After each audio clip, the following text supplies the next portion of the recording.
Official call नहीं आई, अब ground पे कोई लीडरशिप मौजूद नहीं है, परवेज़ इलाही बीमार है, शाह महमूद कुरैशी साहब की वो सही नहीं है। जब हम बात करते हैं अंदर पीटीआई के तो वो कहते हैं कि अली अमीन गंडापुर की क़यादत तो है, अब इमरान खान नहीं है तो क़यादत फ़िलहाल उन्हीं की है। लेकिन ये पंजौता साहब कह रहे हैं कि ऑफिशियली नहीं कहा गया। अगर अली अमीन गंडापुर की बात पीटीआई में इस वक्त ऑफिशियल नहीं है तो फिर किसकी है? देखिए, जो तहरीक इंसाफ से जब पहले हमला बना जिसमें पीटीएम को जो है वो बैन कर दिया गया और फिर बाद में उसके ऊपर क्रैकडाउन हुआ और फिर बैरिस्टर सैफ ने एक स्टेटमेंट दी गवर्नमेंट के बिहाफ पर, तो जो तहरीक इंसाफ के अंदर से यही रिएक्शन आया कि हम इसको जो है वो ओन नहीं करते। अब जो उनका सियासी जो उनकी कमेटी है, प्रोविंशियली उसको जो है वो असद कैसर जो है वो हेड करते हैं और ऑब्वियसली वहाँ पर जो है हमाद हज़र साहब हैं। इसकी बाद भी एक मीटिंग हुई जिसमें सारे इकट्ठे हुए और मेरी इत्तलात ये है कि उसमें तलख़ कलामी हुई। अगर आपको याद हो तो इसी प्रोग्राम में हमने कहा था कि जो अब एहतजाज होगा वो कोई कंसोलिडेटेड फॉर्म में किसी एक शहर के ऊपर धावा बोलकर जो है वो नहीं होगा, बल्कि प्रोविंशियल लेवल पर ही होगा और ज़िले के अंदर जो है वो होगा। तो इस कॉल से आप वो जो अली अमीन साहब का क्लिप आपने चलाया है उसमें बहुत क्लियरली वो बता रहे हैं कि ज़िलाई सतह पर लोग इकट्ठे हों। पार्टी को इस पर जो है वो इत्तेफाक नहीं है। वो ये समझते हैं कि तहरीक इंसाफ को यकमुश्त होकर जो है वो एहतजाज करना चाहिए और वो जो पहले भी जो कॉल ऑफ किया था एससीओ पे उसमें उनके कारकुन जो है वो ऑब्वियसली नाराज हैं। यहाँ पर जो केपी के अंदर जो सेंटिमेंट है वो ये है कि वोट तो इसलिए दिया था ताकि डिलीवरी हो, वोट इसलिए नहीं दिया था कि वो एक शख्स के पीछे गवर्नमेंट की रिसोर्सेज जो है वो लगा दें, क्योंकि अगर आप डिलीवरी नहीं करते तो आपको अगली बार वोट नहीं देंगे। तो गवर्नमेंट की अपनी मजबूरी है, सेंटर जो पार्टी लीडरशिप है उनकी अपनी मजबूरी है, लेकिन अब ये मजबूरियां जो है वो इख्तिलाफात की शक्ल इख्तियार कर गई हैं और वो स्टेटमेंट्स आपने खुद भी देखी होंगी और सोशल मीडिया उसे भरा हुआ है जिसमें एक दूसरे के ऊपर लान तान और दूसरा एक दूसरे के ऊपर ये इल्जाम भी कि वो एस्टेब्लिशमेंट की लाइन जो है वो कर रहे हैं अपनी हुकूमत बचाने के लिए। तो मेरे ख्याल में इसमें अब चूंकि वो उनके डायरेक्ट एक्सेस जो है वो काट दिया गया है, लीडरशिप तो तहरीक इंसाफ के अंदर पहले भी नहीं थी, it was a one man show. अभी भी बहुत क्लियर है कि ये वन मैन शो ही है और अगर वो एक आदमी जो है वो सिनारियो से गायब हो जाए तो स्ट्रक्चर जो है वो कोलैप्स की तरफ और अंदरूनी इख्तिलाफ का शिकार हो जाता है, वो बहुत विजिबल।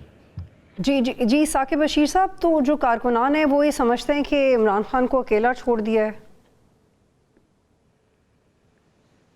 नहीं, वो तो पीटीआई के अंदर एक सोच है, जिस तरह पिछले कुछ हफ्ते में भी उनकी जानिब से ये खबरें जो है वो आती रही कि उनका ये दावा है कि इमरान खान की सेहत के हवाले से और भी बहुत सारी चीजें हैं। लेकिन मैं दो एंगल पे बात करूंगा। नंबर वन के इमरान खान जो है उनसे मुलाकात जो है वो नहीं करवाई जा रही या डिस्कनेक्ट कर दिया गया है, तो क्या डिस्कनेक्शन ठीक है या इस पे क्या होना चाहिए? मेरा ये ख्याल है कि मुलाकात कराने में या मुलाकात करने में कोई हरज ऐसा सच नहीं है। 3 अक्टूबर से मुलाकात जो नहीं कराई जा रही और इस वक्त Imran Khan under trial prisoner है, वो कन्विक्टेड नहीं है। कन्विक्शन जो है उनकी जहां पे भी हुई, कुछ में बरियत हो चुकी है और कुछ में सस्पेंशन है, मतलब उनकी जमानतें हो चुकी हैं और इस वक्त अंडर ट्रायल प्रिजनर है। अंडर ट्रायल का मतलब ये है कि जिस तरह नवाज शरीफ साहब आते थे यहाँ पे इस्लामाबाद की एहतसाब अदालत में, वो जब आते थे कोर्ट के बाहर भी टॉक करते थे, कोर्ट के अंदर जब प्रोसीडिंग चल रही होती थी आगे तो पीछे बैठ के वो बात करते थे गैर रस्मी सहाफियों के साथ, फिर बाहर निकलते थे तो दोबारा टॉक करते थे। वो अंडर ट्रायल प्रिजनर थे या अंडर ट्रायल थे, उनकी जमानत थी उस वक्त, तो ये अंडर ट्रायल प्रिजनर है। तो इसलिए मेरा नहीं ख्याल कि इस किस्म की सख्तियां आप लगाना,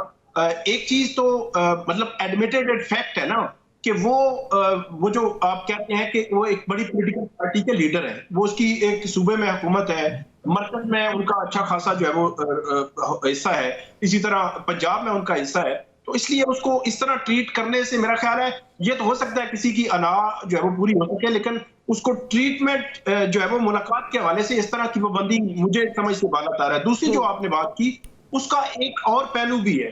कि एक तो लीडर के साथ आप एहतजाज के लिए आते हैं और एहतजाज करते हैं और एहतजाज करके चले जाते हैं, लेकिन एक लीडर लेस एहतजाज है। अगर लीडर लेस एहतजाज हो और उस एहतजाज का भी हुकूमत जो है वो पूरी पैनिक ले जाए, आपको अंदाजा है कि जो लास्ट टाइम जो एहतजाज हुआ था जिसमें अली अमीन गंडापुर जो है वो उधर से निकले थे और उस तरह का हुआ था, वो एहतजाज जो अगर पीटीआई करती, साकिब साहब, तो मुझे मेरा ये ब्रेक की ख्याल तरफ था जाना है, कि वो प्लीज। ये आते के यहाँ पे डी चौक की तरफ यहाँ एहतजाज कर लेते, सिर्फ मैं बात मुकम्मल कर लूं।